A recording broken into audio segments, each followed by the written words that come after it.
सय्यदना व मौलाना मुहम्मदिन नबीय्यिल मजीद अम्मा बाद मिनश शैतानिर रजीम बिस्मिल्लाहिर रहमानिर रहीम। भाई बुजुर्गों और दोस्तों, उलमाए किराम, सबसे पहले तो मैं आप सब हजरात की, बुजुर्गों की, बच्चों की इस मोहब्बत और दीनी हमीयत को सलाम करता हूँ कि इस क़यामत खेज सर्दी में आप हजरात तमाम के तमाम यहाँ बैठे हुए हैं और आपने अपने मदरसे की तालिबात का नुक्से तुक तक सुना। ये मजीद आपके जज्बे और दीनी कदर पर बात है। और याद रखो, नाकदरों को अल्लाह कुछ नहीं देता। कदर जब तक नहीं होती, नाकदरों से अल्लाह छीन लेता।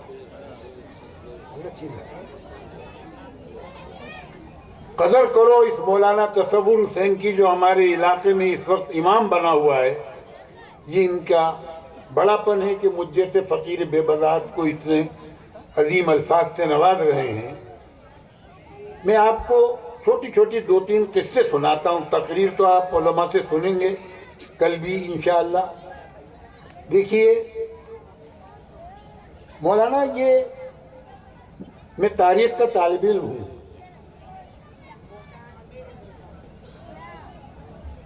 बहुत पुरानी बात है। इल्म एक दौर में गुजरात में और पटन में हुआ करता था। आप हजरात ने मौलवी ताहिर पटनी का नाम सुना होगा, मुहद्दिस पटन। और उससे भी पहले अजमेर शरीफ से 100 किलोमीटर दूर नागौर इल्म का मरकज हुआ करता था। लोग कहां कहां से इल्म हासिल करने आते थे। जब उन लोगों ने इसकी कदर नहीं करी तो अल्लाह तबारक व तआला नाकदरों को लइन शकरतुम लाज़िदन्नकुम व लइन कफरतुम मिन अज़ाबी लशदीद, क्या अजाब होगा वो अल्लाह जाने। इल्म मुंतकिल हो गया। एक दौर था, इससे भी पहले आप हजरात के आबा व अजदाद के इलाके में, सिंधियों के इलाके में, मुल्तान का इलाके में इनके बड़े बड़े मराकिज थे और बड़े बड़े मदारिस थे।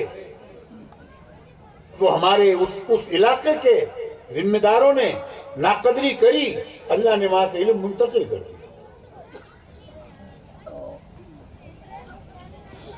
आज कदर कर लो मौलाना तसव्वुर की कि इनकी मेहनतें और कुर्बानियों से आपके इलाके को, आपके शहर को अल्लाह ने इल्म का मरकज बना दिया। और लोग चारों तरफ से चले आ रहे हैं उमड़े हुए। कहाँ जा रहे हो? शुरू में मुझे बड़ी परेशानी होती थी, क्योंकि मैं भी एक मदरसे वाला हूँ, कि यार मौलाना तसव्वुर ने कौन सी उल्लू की लकड़ी फेरी है, कौन सा जादू किया है कि हमारे यहाँ हम हर तरह की सहूलत दे रहे हैं और प्रीतमपुर चला जा रहे हैं बच्चा पढ़ने के लिए। लेकिन जब मौलाना से कुर्ब हुआ, मौलाना को समझा, उनके जज्बात को समझा और कदर की निगाह से देखा, तो पता चला कि नहीं, इस शख्स को हक है कि इसके यहाँ लोग जाएं। ये आपका हक है, बखुदा आपका हक है। लेकिन ये बहुत अजीम खतरे की घंटी भी है। याद रखो, आदमी तन्हा कुछ नहीं होता। मैं अपने साथियों से कह रहा था, ये आपकी मेहर कौम अरब से आई है। अरब से आकर सिंध फतह किया इन लोगों ने। मोहम्मद बिन कासिम के साथ आए थे, सिंध फतह किया। फातेह सिंध मोहम्मद बिन कासिम की नस्ल हो आप। उस दौर में ही वो सिंध नदी तक आ गए थे और कहा था कल हिंद फतह करेंगे, लेकिन उनको गिरफ्तार करवा के बुलवा लिया। अगर इसकी नाकदरी करोगे तो याद रखो बहुत खतरनाक मामला हो। कदर करो इन हस्तियों की, कदर करो इन मदरसों की। आज अगर हमारे यहां दीन जिंदा है इलाके में तो इन मदरसों की और तबलीगी जमात की बरकत से। तन्हा मदरसे की बात मत कीजिए। आप बलख और बुखारा और समरकंद और समन्ना के हालात पढ़िए। बड़ी बड़ी दरसगाहें थी। जाओ दिल्ली चले जाओ, एक मोहल्ला है दिल्ली का हौज खास गांव में जाना, एक बहुत बड़ा एरिया में पार्क बना हुआ है। ऐसे मोटे मोटे भोपाल की जबान में अलंगे चिनखारियों की उसकी दीवारें हैं। एक एक दरसगाह यहां से तो जैसे वो सफेद बिजली जल रही है। आज उन दरसगाहों में आवारगियां और अय्याशियां हो रही हैं। पार्क बना, शमसुद्दीन अल्तमिश ने कितना बड़ा वहां दारुल हदीस बनाया था। आज भी वो गुंबद मौजूद है, उसमें हदीसें कंधा की हुई हैं, कुरान की आयत लिखी हुई हैं। तो क्या पुरफजा मंजर कि उस्ताद शायर होगा तो शेर ही कहता रहता हो। ऐसा प्यारा तालाब शमसी तालाब के नाम से हौज़े शमसी, सामने पानी से लबालब लबरेज मौजे मार रहा है, मछलियां उसमें खेल रही हैं और मुहद्दिस साहब यहां बैठे हुए पढ़ा। तो मौलाना बटन से इल्म मुंतकिल हुआ।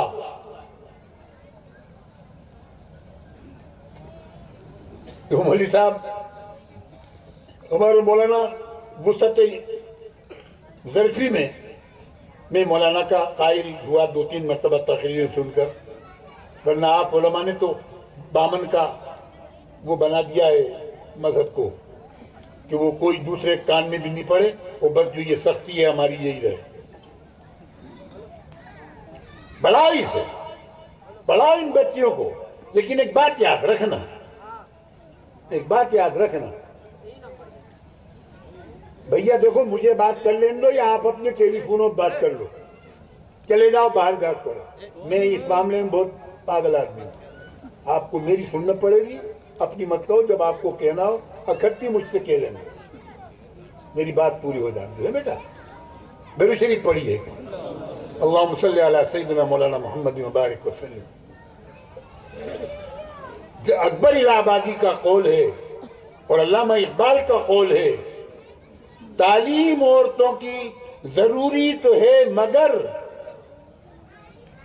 तालीम औरतों की जरूरी तो है मगर खातून खाना हो,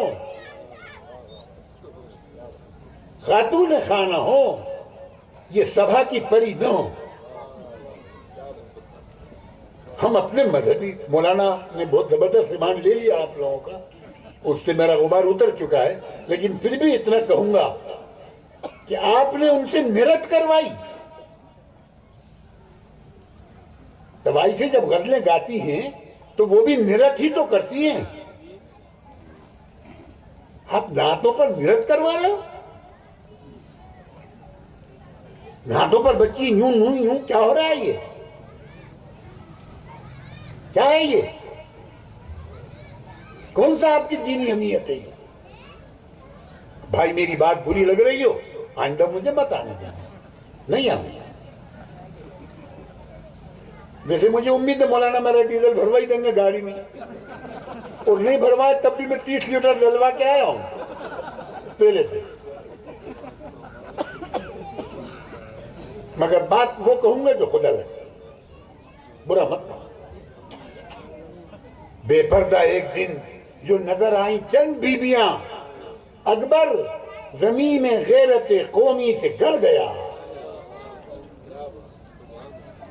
पूछा जो उनसे आपका पर्दा, वो क्या हुआ? कहने लगी कि अक्ल पे मर्दों के पड़ गए,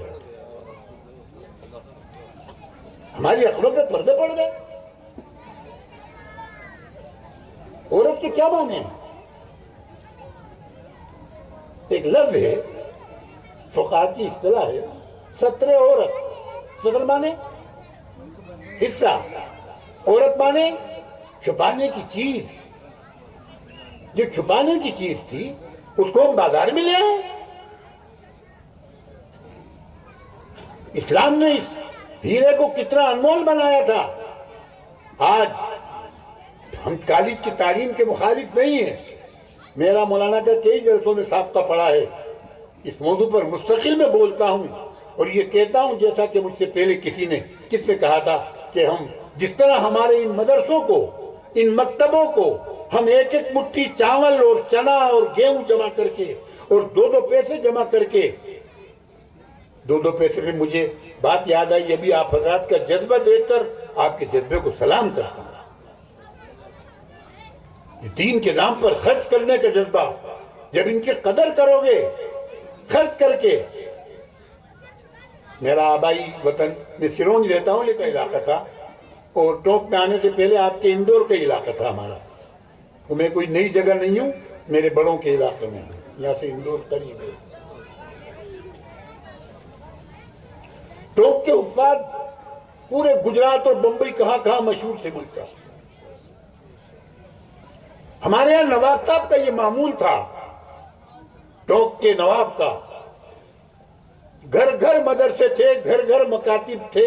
जबकि दारुल उलूम खलीलिया, जब आपका देवबंद कुछ भी नहीं था, पैदा भी नहीं हुआ था, उस वक्त वहां बलख और बुखारा और समरकंद के तलबा आके पढ़ते थे।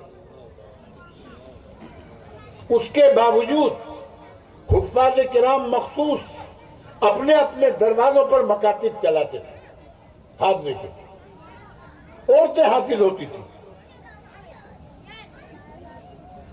क्या नूरानी दौर था, आज नहुसत था।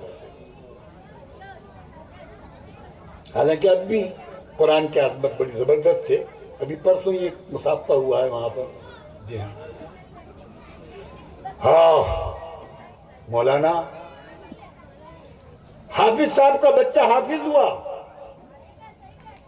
तालिब इल्म, शागिर्द उनका। बच्चे से मुराद उनका अपना सुलभी औलाद नहीं, शागिर्द। हाफिज साहब उसको नवाब साहब के चेहरे के लिए लेके जा रहे हैं। ये आपके दारुल में मज़ाहिर में किस तरह चेहरा होना, तालीमात में चेहरा होता है। जब फार्म भरता है तालिब इल्म तो वो मुमतहिन चेहरा दिखता है उसका कि इसके कोई खुसूसी तिल है क्या, रंग कैसा है इसका, क्या ये चेहरा कहलाता है। हमारे यहाँ चेहरा कहलाता था। हाफिज साहब अपने शागिर्द को लेकर और दूसरे शागिर्दों के साथ एक जुलूस बनाकर, और जनाब आगे आगे एक दफ बज रहा है। दफ आलिम ने कहा वजालू फिल मसाजिद वज़य्यनू बिद्दुफूफ, वो दफ से जीनत बख्शी जा रही है। और वो नवाब साहब क्या लेके जाते। नवाब साहब को पहले इत्तला हो जाती थी कि फला हाफिज साहब का तालिब इल्म हाफिज हुआ है, वो उसको लेकर आ रहे हैं। मैं तो तन्हा ही चला था जानिबे मंजिल, मगर लोग साथ आते गए और कारवां बनता गया। हाफिज साहब शागिर्द को लेके चलते थे और पीछे पीछे जुलूस होता जाता था। नवाब साहब के दरवाजे पर पहुंचे, वहीं रुकवा दिया गया जुलूस को।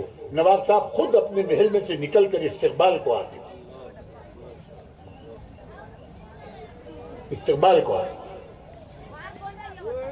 और उसके बाद उनका चेहरा हो जाता था। उस वक्त हमारे यहाँ टोंक में सिपाही की तनख्वाह 3 रुपये होती थी।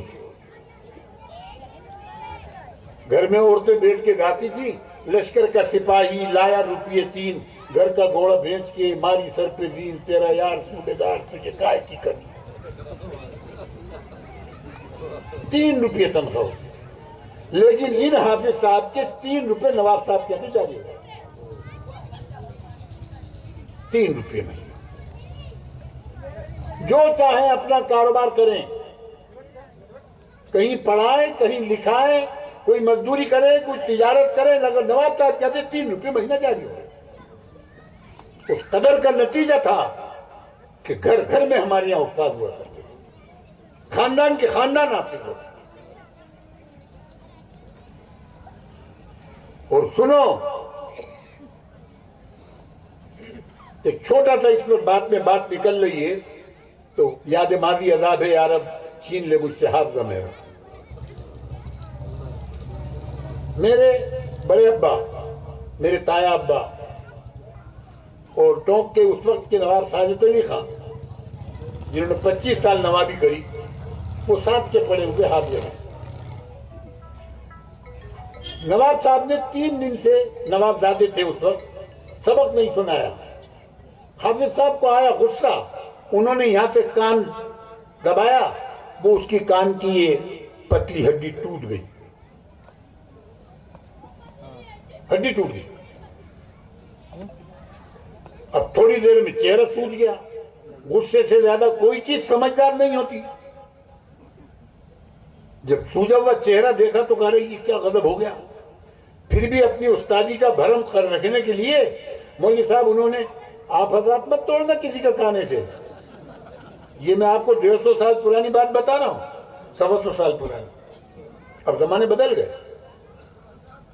उन्होंने जनाब बस्तर बांधा उनका, जा तुम्हारे बाप ने भी पढ़ा है, नहीं पढ़ा था।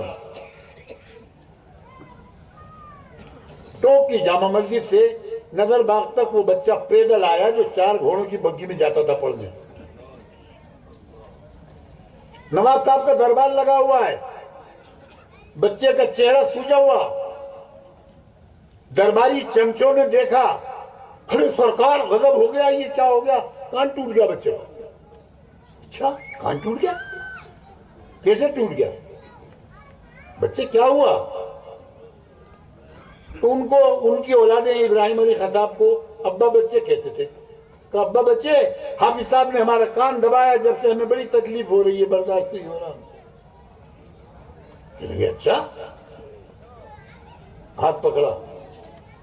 वो नवाब जो 8 घोड़ों की बत्ती पर अपने महल से निकलता था, वो पैदल बच्चे का हाथ पकड़ के 1 फरलांग दूर जामा मस्जिद में घर से आता है,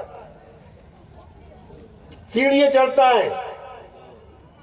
हाफिज साहब ने कनखियों से देख लिया कि नवाब साहब तशरीफ ले आए, मगर ऐसे तजाहुले आरिफाना जिसे आप लोग कहते हैं, जानते बूझते अनजान बन गए बैठे हुए। नवाब साहब ने हाँ करा, खकारा करा, सरकार खड़े हो गए, मालवे की जबान में खम्मा घड़ी करने के लिए। खम्मा घड़ी नहीं नहीं नहीं, हाफिज साहब बैठिए बैठिए बैठिए, बैठ गए। और एक जुमला फरमाया उस शख्स ने जो खुद आलिम था, हाफिज था, कि हाफिज साहब बेशक इसके बाप ने तो नहीं पढ़ा, मगर आपको उस खुदा का वास्ता जिसका कलाम आपके सीने में है, इस बच्चे को आप पढ़ा दीजिए, आपका बड़ा एहसान होगा इन नस्लों का।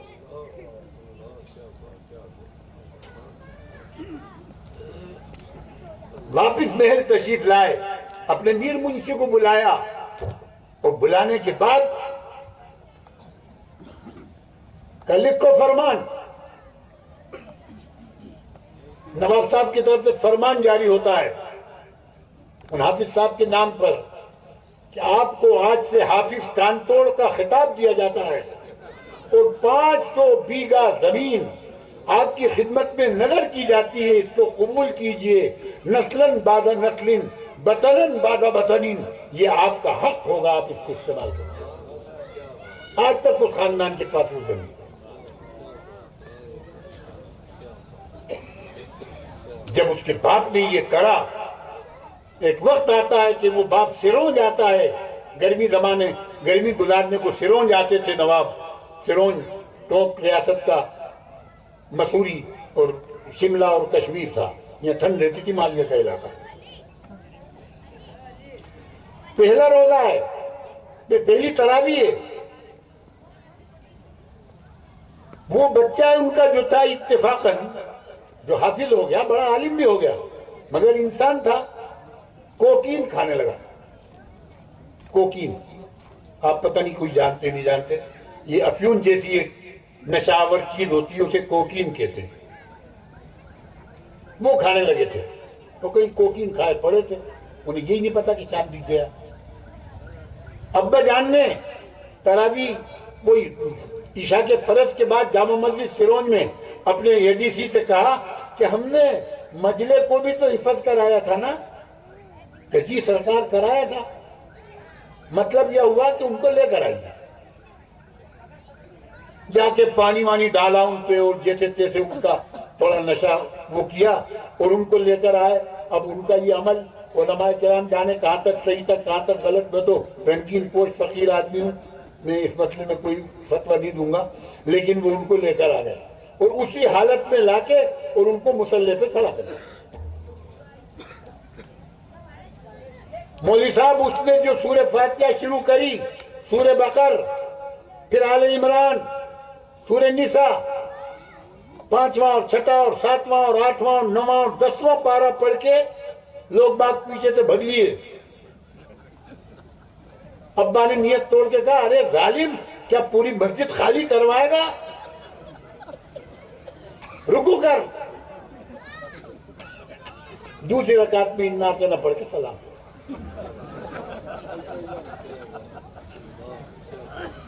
मौलाना फातबिरु या उलिल अब्सार, ये बुजुर्गों के किस्से जो हैं वो इसलिए हैं कि हम इनसे सबक हासिल करें।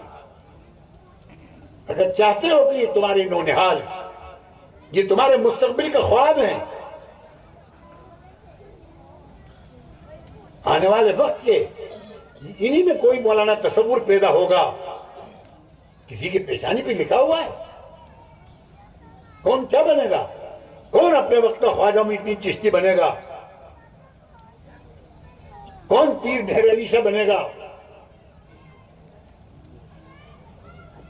कौन अबुल कलाम आजाद बनेगा, कौन हुसैन अहमद मदनी बनेगा, किसी को पता है? इसलिए इनकी तवज्जो पर, इनकी तरबियत पर तवज्जो दीजिए। माशाअल्लाह तालीम पर बड़ी अच्छी तवज्जो है आपकी।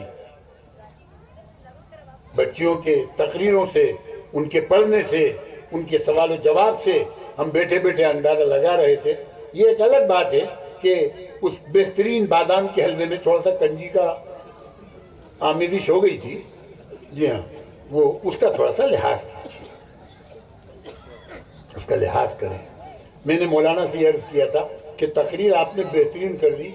मैंने 1 या 2 मरतबा जलसों में हमारे इलाके में मौलाना की तकरीर के बाद जब मुझसे कहा गया कि खुतबे सदारत दूं, तो मैंने खुतबे सदारत ये दिया था कि तबलीगी अहबाब बैठे, दावत के बैठे, सुनो सुनो, देखो सुनो, कितने चिल्ले लगाए तुमने सफेद साफा? जवान से पूछ रहा हूँ, बुड्ढों की बात छोड़ो, मियां इनको जल्दी जाना हुई काम करो। कितने चिल्ले लगाए? 4 महीने लगाए, 2 मरतबा। मैंने 7 साल मरकज की रोटियां तोड़ी हैं। ये मेरी टाट, ये चिकनी है ना, आज का मरकज नहीं, उस वक्त का जब हम 6 फीट नीचे से गटर से गिलाजत भरकर और इस सर पे ले जाकर और 3 किलोमीटर दूर ओबराय होटल के पास बनी में फेंक के आते थे।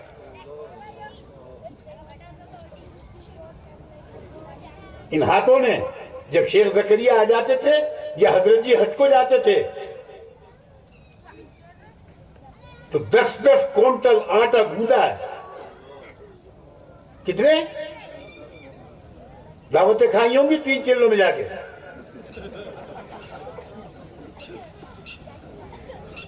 और मैं ये बताऊं तुम्हें, ये बेच वैसे रखे नहीं फिरता हूं, इसका इस्तेमाल भी जानता हूं। इस बीमारी की हालत में 2 आदमी उठा रहे हैं, बिठा रहे हैं, लेकिन ये लकड़ी की अखाड़ा जमवा दो अभी और फिर मेरे हाथ में लाठी देना तो मैं बताऊंगा मैं क्या चीज हूं।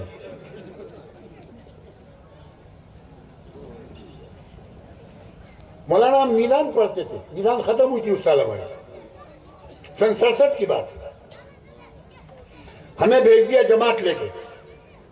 जब तक मेरे गाड़ी नहीं आई थी, मेरी कभी ईद घर पर नहीं हुई, चिल्ले में होती थी।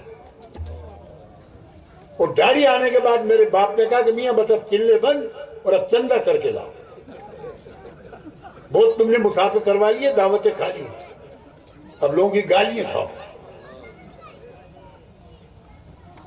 जब तक शादी नहीं हो गई, मौलवी साहब मैंने कभी घर की ईद नहीं देखी, क्या होता है।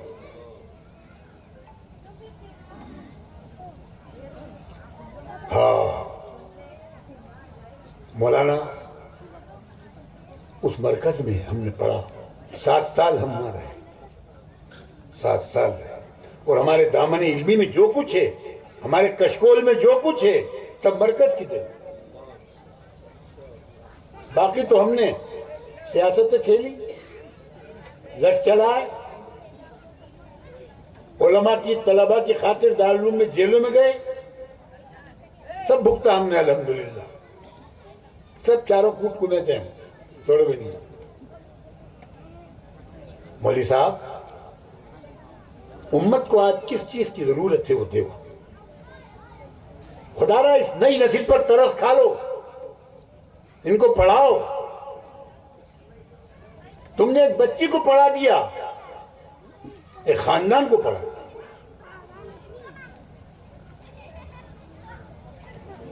इसलिए कि यही वो लड़की है जिसकी गोद में ख्वाजा मोइनुद्दीन चिश्ती पले, जिनके एक सफर में 90 लाख अफराद ने कलमा पढ़ा। 90 लाख।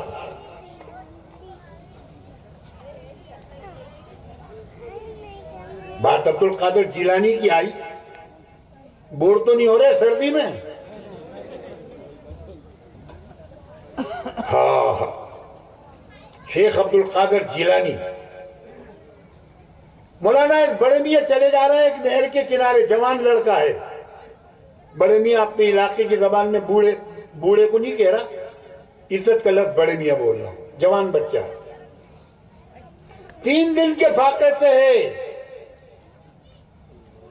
3 दिन के फाके। मैंने मौलाना साहब कहते 2 किस्से सुनाऊंगा, बस बात नहीं करूंगा। 3 दिन के फाके से है बच्चा, नहर में एक सेब या अनार बहता हुआ आ रहा है, उसको उठाया, धोया और उसको खा लिया। अगर हमारे साथ ऐसा होता तो हम क्या करते? अरे हम अल्लाह के वली हो गए, अल्लाह की दावत आई है। लेकिन ईमान जागा हुआ था। बच्चा कहता है कि पता नहीं कहां से आ गया ये, मैंने बगैर इजाजत खा लिया। जिधर से बहता हुआ आ रहा था उस तरफ चल देता है। शार्ट में सुनाऊंगा। चल दिए, आगे चलते हैं, कई किलोमीटर दूर एक बाग दिखता है। बाग में उस दरख्त की टहनियां नहर में लटक रही हैं जिसका फल खाया था। दिल ने गवाही दी, इस तख्ते में कल भी, इस तख्ते में दिमाग नहीं था, अमल था। दिल से फतवा लीजिए, ये दिमाग तो फुतने जगवाता है, और ये दिल अलकल्ब लिमाज़ा हुआ अलकल्ब फहुवा खलिमुन। किसी का भी दिल हो, ये लटक रहा है अल्लाह की हुजूरी में, सजदा रेज़ है, ये कभी गलत मशवरा नहीं। दिल से पूछा कि क्या करूं, कि बाग में चल के माफी मांगो। बाग में गए तो वहां का माली मिला। क्या बात है, कैसा ऐसा वाकया हो गया?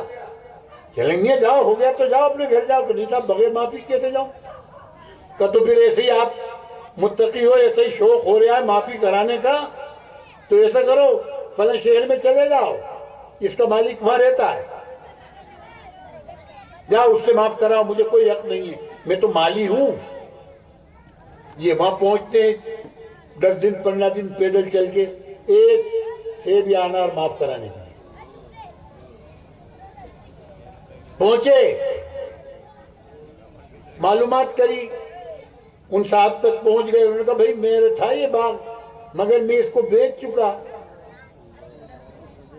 और वो तो वहां जीलान में रहते हैं वो साहब, उनको बेचा है मैंने, वहां चले जाओ। ये जीलान पहुंचते हैं। सुनो आलमी सिंधियों, सुनो, हजरत अली की औलाद हो तुम लोग, बाबे मदीनतुल इल्म की औलाद हो।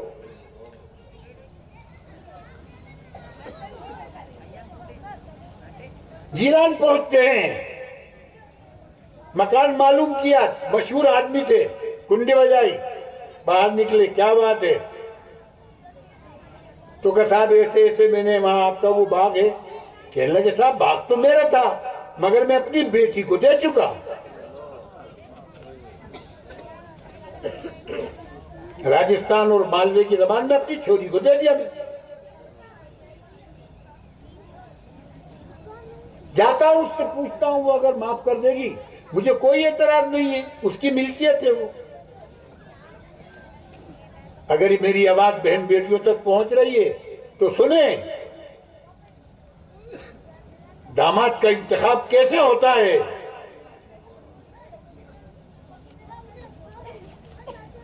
अंदर गए, बेटी से कहा कि अब्बा, वो बेटी आज ऐसा ऐसा एक पथूरा आया है, एक पत्थर ऐसा आ गया, अब बोल क्या कहती है, माफ करेगी? कहेंगे अब्बा माफ कर दूंगी, लेकिन चंद शराइत हैं। क्या क्या? कब पहली शर्त यह है कि वो जवान वापस उस बाग में जाए, पानी तक मत पिलाना, और 2 साल तक उस बाग में पानी दे, क्यारियों की निदाई करे, बाग की रखवाली करे। 2 साल बाद वो आएगा, फिर देखेंगे।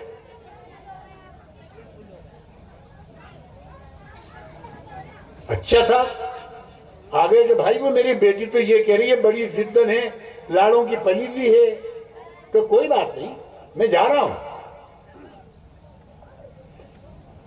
2 रोटी 2 बोटी सुबह मिलेगी, 2 जोड़े साल में कपड़े के मिलेंगे, कोई मजदूरी भी नहीं। एक सेब माफ कराने के लिए 2 साल उसकी खिदमत करता है बच्चा। 2 साल पूरे होने पर फिर आया, बड़े मियां भूल गए, कोई वाकई नहीं था ऐसा ही। कुंडी बजाई, बाहर निकला, अरे फिर आ गए तुम, क्या बात है, अब क्या खबर लाए? क्या 2 साल पूरे हो गए? कहेंगे रुको, मैं अपनी बच्ची से पूछता हूं जाके। बेटा वो आ गया लड़का। कहेंगे अच्छा आ गया, कब? तो फिर उसको कहो कि उसको मुझसे शादी करनी पड़ेगी। बोलो गैरतदार सिंधियों, तुम्हारी बेटी अगर तुमसे ये कहे कि फला लड़के को मुझसे शादी करनी पड़ेगी तो तुम क्या करोगे? सिंधी गैरत में बंदूक भर के धन, तेरा शरीहत ये निकाल दिया, मार दी को, चल ना कटवाती है हमारी। मगर बाप बाहर आता है और कहता बेटा तुम किसी शरीफ खानदान के बच्चे मालूम होते हो, मेरी बेटी तो ये जिद कर रही है। कहने लगे जी मुझे मंजूर है, करवा दीजिए मेरा निकाह उससे। कहा बेटा सुन ले पहले, है कैसी लड़की?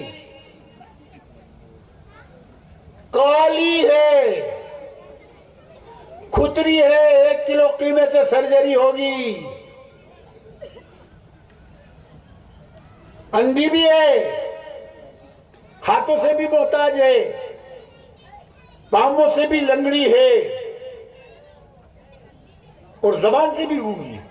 भैया गूंगी है तो बोल के जरिए उसे कैसे दिया, मगर है। कौन हो? कबोल तुझे मंजूर है? जवानों सीने पे हाथ रख के गौर करो, तुम में से किसी को ऐसी लड़की दी जाए तो कबूल करोगे?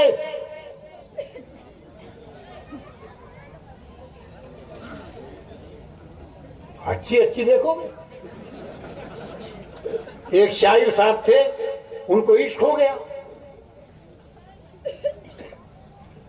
इश्क में शायरी बड़ी अच्छी होती है, चाहे अल्लाह से कर लो चाहे बंदों से कर लो। वो एक दिन पार्क में बैठे हुए थे, महबूबा उनकी जो थी उसकी गोद में सर रख रखा था उन्होंने, वो भी पढ़ी लिखी थी। कहने लगे आप शेर कहते हो? मौलाना जुबैर साहब शेर कहते हो? कहेंगे हाँ। तो कहते देखो ये सामने कब्बा बैठा है, इसके मुंह में अंगूर है, ऐसा मिसरा कहो कि उसके अंगूर उसके मुंह में साबित हो जाए। मिसरा मैं लगाऊंगी, इस पर गिराना। शाहिर साहब, चार चीज से दिल गम बुरत कुदाम चहार, शराब व सब्ज व आबे रवाओं रुए निगार मौजूद। उन्होंने मुंह बनाया अपना और कहा जात की चोंच में अंगूर, खुदा की कुदरत। लड़की ने बरजस्ता मिसरा लगाया, हूर की गोद में लंगूर, खुदा की कुदरत। आप चाहे कितनी हसीन हो, मगर दुनिया की हूरें चाहिए आपको। खुदा तो कह रहा है लक़द खलक़नल इंसान फ़ी आख़िर। अरे बेवकूफ, उस मां से पूछ जिसने 9 महीने उसको अपने पेट में रखा, 2.5 साल अपनी छाती का दूध पिलाया है, तो कहता है काली कलूटी। हूरें ही तुम्हें चाहिए तो काली कहां जाएंगी? आज तुम्हारी इन कतगनों ने ऐसा परेशान किया है उम्मत को कि तुम्हारी जवान लड़कियां गैरों के साथ भाग रही, तुम्हारी बहन बेटियां लड़की देखने नहीं जाती, बड़ी शराफत के साथ लड़की मांगने जा रही है, उसके गुलंबर देखती हैं, उसके मचान देखती हैं, उसकी अलमारियां देखती हैं कि इनके यहां देने के लिए क्या है। माफ करने में अगर अपने ससुर की जबान बोल दूं तो नाराज मत हो जाना। गाड़ी उर्दू में कहूंगा दज्जू से वो लड़कियों की कमाई खाता है। मेरे ससुर की जबान में भाड़ू है, भाड़ खाऊ है जी। मैं मुफ्ती साहब का बड़ा दामाद हूं। आप लड़कियों की कमाई पे हाथ लगाए हो कि फटफटैया मिले, 4 व्हीलर मिले। काफिर उनको अपने इश्क में फंसाकर उनकी तंजीमों से 5 लाख रुपये लेकर वो तुम्हारी लड़की को बहका के ले जा रहे हैं। तुम्हारी गैरतों को क्या हो गया? डूब रहे चुल्लू भर पानी में।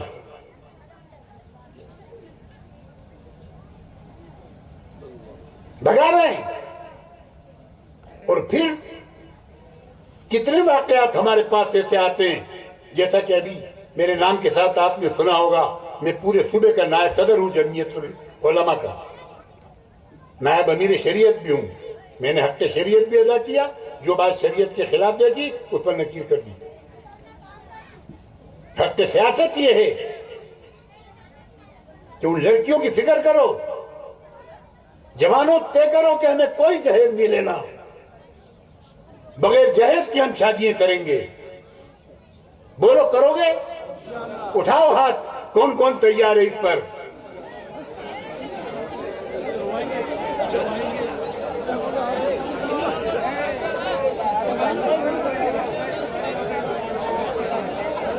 मेरे प्यारो, हालात बहुत खराब है मुल्क के। हेलो, सुन लो, अब बस हो गई मजाक, बहुत हो गई। सुनो अब तवज्जो से, चंद मिनट और बोलूंगा, फिर मेरा पेट्रोल खत्म हो जाएगा, मैं बोल नहीं पाऊंगा। सुन लो तवज्जो से बातें। मौलाना दुआ फरमा रहे, तवज्जो कर रहे। पता नहीं कौन, मेरे दादा पीर हजरत मौलाना इलियास रहमतुल्लाह अलैह फरमाया करते थे कि दर्स में 25-50 तालिब इल्म होते हैं, लेकिन एक आध कोई तालिब इल्म ऐसा होता है कि उसकी तवज्जो और इखलास की बरकत से अल्लाह ताला उस्ताद के ज़हन पर अजीब अजीब मसाइल होते हैं। मैं ये कहता हूं कि बयान में बाद में सुनने वाले बहुत होते हैं, लेकिन 2-4 कोई ऐसे मुखलिसीन होते हैं कि उनकी तवज्जो और इखलास की बरकत पर बोलने वाला बोलता है। मौलाना हम कैसे ही हों, वो लड़कियां कहां जाएंगी बताओ आप तो अपने आप को किसी भी तरह ठंडा कर लोगे, वो कहां जाएंगे? कभी गौर किया उनके साथ फितरी जरूरतें नहीं है? मजबूर हम वो घरों के साथ खड़ा। हम बेकार के मसाइल पर हमारे उलमा बहस करते हैं, मसलेबाजी करते हैं, फिक़्ह फतावा छेड़ते हैं। न जिनके कब्र में सवाल होगा, न जिनका हशर में आपसे सवाल होगा, मैं लिख के दे देता हूं। इन मसाइल पर बोलो। जवान सट्टे में उलझ रहे हैं, शराब के नशे में उलझ रहे हैं, उस पर क्यों लकीर नहीं करते? बाहर के बात आगे बढ़ गई। बच्चे से कहा आप शादी करोगे? कह लगी जी बिल्कुल तैयार। कहा बेटे तुम किसी शरीफ घर के बीज मालूम हो रहे हो, ये तो पूछ लो लड़की कैसी है। तो बता दिया साहब बात कर दिए, फलाना है, ढिमका है, अमका है। शादी हो गई। मौलवी साहब लड़की के अब्बा जान घर से निकले मोहल्ले में, जैसे गांवों में पहले घर होते थे, शहरों में भी बिरादरियों के होते थे, आसपास घर, बीच में एक मैदान जिसमें बैठ के इस किस्म के जल से जुलूस कर लिए जाते थे। बाहर निकले, अरे मोहल्ले वालों मैं फला बोल रहा हूं, ये एक बच्चा मेरे यहाँ आया है अबू साले, मैं अपनी बेटी का इससे निकाह कर रहा हूं, आ जाओ गवाही के लिए। मोहल्ले वाले जमा हो गए। आज तो हम दावतनामों में इतना पैसा लगा देते हैं कि एक गरीब बच्ची की शादी हो जाए, इतने कीमती दावतनामे छपवाते।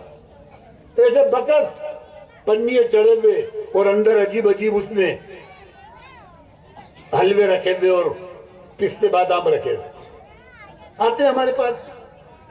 आ रहा है, हम तो मांग दे रहे, आ रहा है तो आने दो भैया, खाएंगे, अल्लाह के दिया हुआ है। माले मुझे खुराक के गाजी फाना गाजी।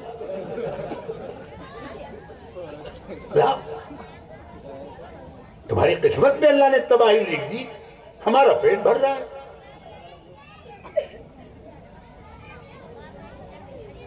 किसी की आखिरी हिचकी किसी की दिल लगी होगी। ताज्जुब क्या लगी है आग जो सीमा सीने में हजारों दिल में अंगारे भरे थे लग गई हो। किसी की आखिरी हिचकी किसी की दिल लगी। हाय हाय मौलाना, न कोई बारात है, न कोई रंडियां नाच रही हैं, न बेड़ियां नच रही हैं। वो रंडियों बेड़ियों को तो छोड़ो भैया, वो दिल्ली की 30,000 अदालत में दावा कर दिया रंडियों ने कि हमारे पेट पे आजकल के लड़कों ने लात मार दी। लड़कियों की जरूरत ही नहीं रंडियों की, लड़के खुद ही नाचने लगते हैं तालियां बजा बजा के। और क्या गा के मटका रहे हैं कूले, मैं के चली जाऊंगी, मैं के चली। भाई चली जा सौरी, अल्लाह ने तुझे मर्द बनाया था, तू औरत बन गई, जा चली जा, हमारे के बाप का लेगी। लड़के नच रहे, कोई नाचने वाला नहीं था। शादी हो गई, निकाह हो गया, लड़की के बाप ने खुद खुतबा पढ़ा, खुतबा हो गया, निकाह हो गया। कब बेटे, हर अल्लाह के नबी ने फरमाया हर इंसान के दो बाप होते हैं, दो माएं होती हैं, एक उसका अपना बाप, एक उसका अपना ससुर। आज से तुम हमारे बेटे हो गए, इस बस्ती में 9 वारिद हो, हमारे बहुत से मकान हैं, एक मकान फला हम तुम्हें देते हैं, जाओ, तुम्हारी जो अमानत है शाम को वहां पहुंच जाएगी। न कोई फीनत थी, न कोई ढोल था, न शहनाई थी, कुछ नहीं। शाम को मगरिब के बाद आपने शेख जकरिया के तो किस्से पढ़े होंगे, मेरी आप भी थी, ये मेरा भाई बैठा हुआ है, ये चचाजादा,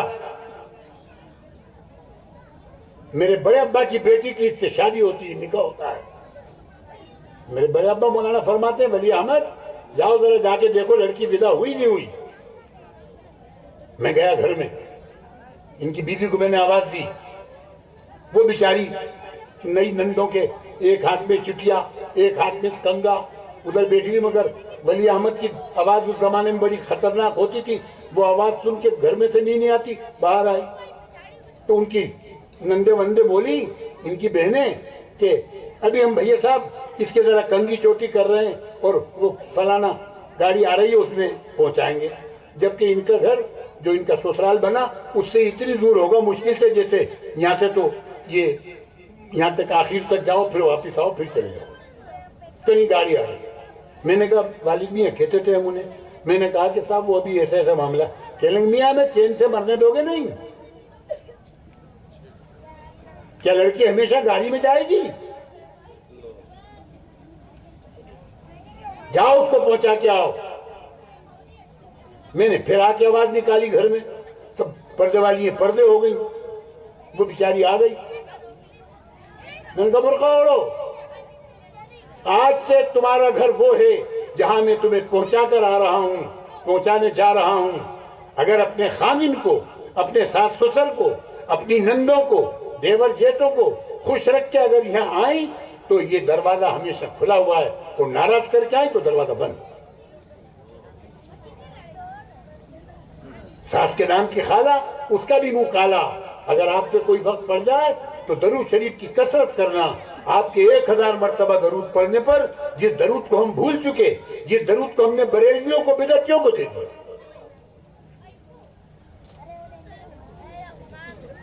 हम अपनी तौहीन समझते हैं अल्लाह के नबी पर दरूद भेजना। हजरत हसनैन और फातिमा को शियाओं को दे दिया, मोइनुद्दीन चिश्ती और निजामुद्दीन औलिया को दे दिया। उनका जिक्र कर दो तो तारे गुलाबी बोल भी मालूम हो रहा है, ये अंदर से बिदअती है ये। आप बड़े अंदर का झांकने वाले अंतर्ज्ञानी हो गए, खुदाई का दावा कर रहे हो। हमारे अंदर क्या है? अब मुझे बताओ तुम्हारी सनदें कैसे मुत्तसिल होंगी? सबको तुमने मार दिया, तुम्हारे पास क्या? इन बुजुर्गों से अपने राब्तों को मजबूत करो, निस्बतों को मजबूत करो, निस्बतों को कवी करो। मौलाना अब ये दूल्हा मियां घर में जाते हैं, ईशा की नमाज पढ़ के, ईशा की नमाज पढ़ के जब ये जाते हैं तो जनाब उस कमरे में जब पहुंचे मकान में तो वहां एक 14वीं रात का चांद बैठा हुआ है। नहीं घबरा के वापिस आए, लड़की ने खड़े होकर सलाम किया, कहा आइए तशरीफ लाइए, मैं आपकी बीवी हूं, मेरा नाम फातिमा है। क्या तुम्हारे बाप ने कहा था तुम अंधी हो? क्या उन्होंने कहा था? उन्होंने भी सही कहा और आप भी सही देख रहे हो। मैं अंधी इसलिए हूं कि बालिग होने से लेकर आज तक मेरी इन आंखों ने किसी गैर महरम पर नजर नहीं डाली, किसी गैर शरी जगह को मैंने नहीं देखा। तुम्हारे बाप ने कहा था तुम गूंगी हो, का बेशक मेरे बाप ने भी सही कहा था और आप भी सही देख रहे हैं। मैं इसलिए गूंगी हूं कि इस जबान ने कभी गैर शरी लफ्ज बुलूग के बाद नहीं निकाला।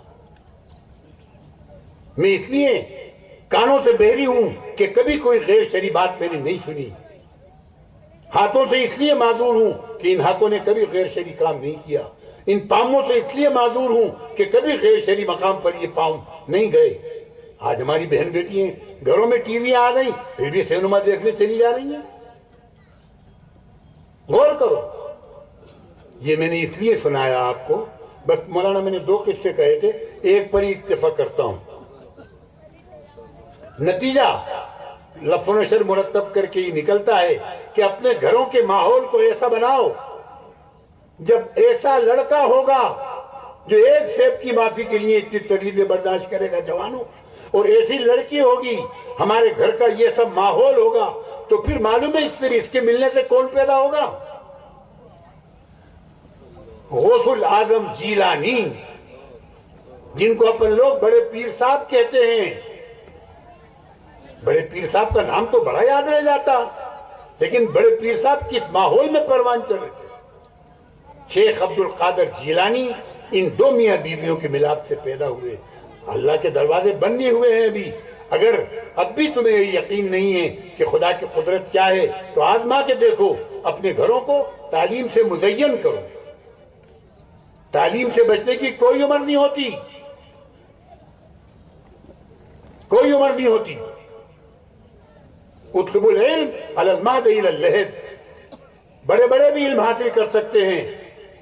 मेरे पास एक टेलीफोन आया राहतगढ़ से, साहब एक 75-76 साल का बच्चा आपसे कुरान खत्म कराना चाहता है।